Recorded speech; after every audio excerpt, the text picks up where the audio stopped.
And for good, but a report out tonight says there are major problems with the ballot initiatives and the legislative bills. Well, News Center 4's Mark Jones says joining the critics are the criminals. An anonymous prisoner who admits to killing 5 people told News Center 4 a strike 3-year outlaw means if he commits another violent crime, with nothing to lose, he won't leave any witnesses, and he'll shoot to kill any officer who tries to arrest him. The Strike 3-Year Out initiative has been hotly debated at the Martinez jail this week. Don Ford, convicted of manslaughter and awaiting trial for parole violation and alleged armed robbery, says there is confusion about such a law.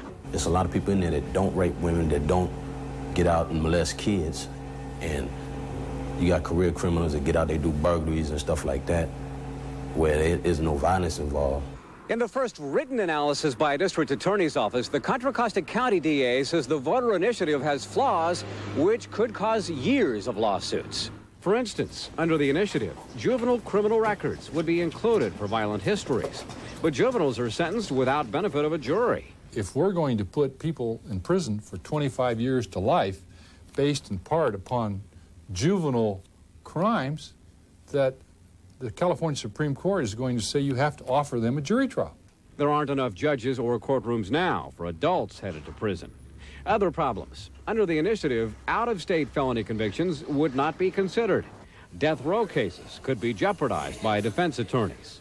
Saying you can't charge my guy with a death penalty because the initiative, which has just passed, says it's the exclusive remedy. Yancey says the problems can easily be cleared up with a little fine-tuning in Sacramento. I personally will support and vote for the initiative if the legislature doesn't get off its duff and give us a good, comprehensive habitual offender statute. Because flawed as it is, it's far better than what we have now. And prisoners are paying attention. Well, a lot of them are talking about going out of state, going to another state when they get out. In Martinez, Mark Jones, News Center 4. Now, you may not know this, but there are half a... Should violent criminals ever be paroled? NBC's Jim Cummins looks at an idea with support at the grassroots and at the White House. Locking up repeat offenders for good. They call this one 3 strikes and you're out. Here's the problem. According to one study, 2/3 of the violent crimes in this country are committed by only 7% of the criminals. They are called repeat violent offenders, such as 47-year-old Kenneth McDuff. McDuff was first convicted of murdering 3 teenagers in Texas back in 1968. He was paroled in 1989 and went on a spree of kidnapping, rape, and murder that has resulted in 1 murder conviction. He's standing trial on a 2nd murder charge. One prosecutor describes McDuff as everybody's nightmare.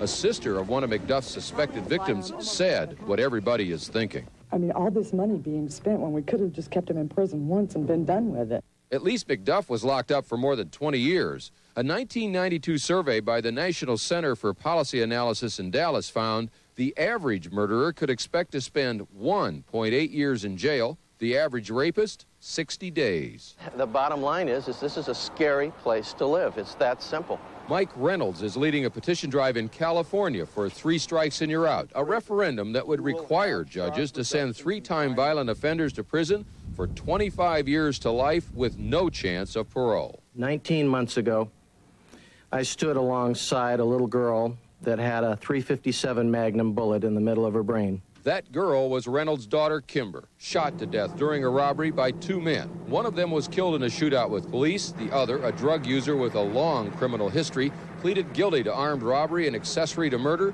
and was given a 9-year prison sentence. Under current law, he'll probably serve half that time. The need to get people that we have identified as being violent, serious threats to our society off the streets has never been greater. Reynolds' initiative was revitalized by the abduction and murder of 12-year-old Polly Klaas by a man police say was previously convicted of 2 other brutal kidnappings. Support for 3 strikes and you're out is spreading like wildfire. President Clinton endorsed it in his State of the Union speech. Voters in Washington state have enacted it into law. 30 other states are considering it. But Texas is trying something else, charging repeat violent offenders with a federal crime because federal law mandates that convicts serve about 90% of the length of their prison sentence. Benny Laverne Collins is a prime example of how this program works. Collins served 12 years in Texas prisons for a string of rapes and robberies, But after an early release, he went on a violent robbery spree in Dallas and then fled to California, where he was convicted of 11 robberies and is expected to serve 9 years in prison. When he's released, Collins will serve time for his Texas crimes, but not in state prison. Collins was tried in federal court and convicted of violating a federal law called the Hobbs Act, using a gun to interfere with interstate commerce. His sentence, 45 years. His first chance for release, the year 2021. I think that it's unfair for the federal government or the state government to be able to pick and choose what cases that they prosecute under the Hobbs Act. Yeah, I think that's unfair. At some point, society is going to draw a line in the sand and say to people, you know, we've given you so many chances or so many strikes, and we just don't think you're going to change at that point. Should repeat violent offenders, convicted murderers and rapists ever be paroled? States are starting to say no, enacting laws like 3 strikes and you're out and prosecuting repeat offenders in federal court. Will it work to stop the violence? We don't know the answer to that yet. But what is clear, across the country, many Americans want to find out, and want to find out now. Jim Cummins, NBC News, Dallas. Drugs are at the heart of the epidemic of violent crime in this country, and that kind of crime is the hot political button of the season. But what to do about it? How to pay? President Clinton and the nation's governors met on those issues today. We have more tonight from NBC's Andrea Mitchell. Washington.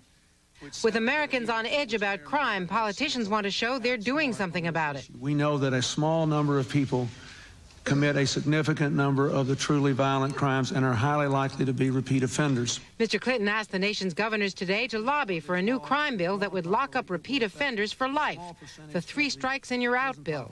Many of them told him that the proposed federal law might do more harm than good. We have to fight crime in the streets. They can't do it in the halls of Congress.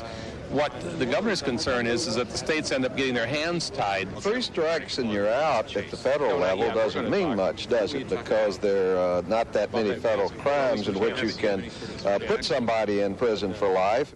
Under the proposed law, a repeat offender would be locked up for life only if his 3rd violent crime took place on federal property. A youthful drug addict who had 2 early drug convictions, 15 years later stealing a radio from a park ranger car on federal property, would be eligible for life without parole. 3 strikes and you're out would affect only a few hundred criminals a year and not necessarily the most violent. Attorney General Reno has expressed doubts about the provision.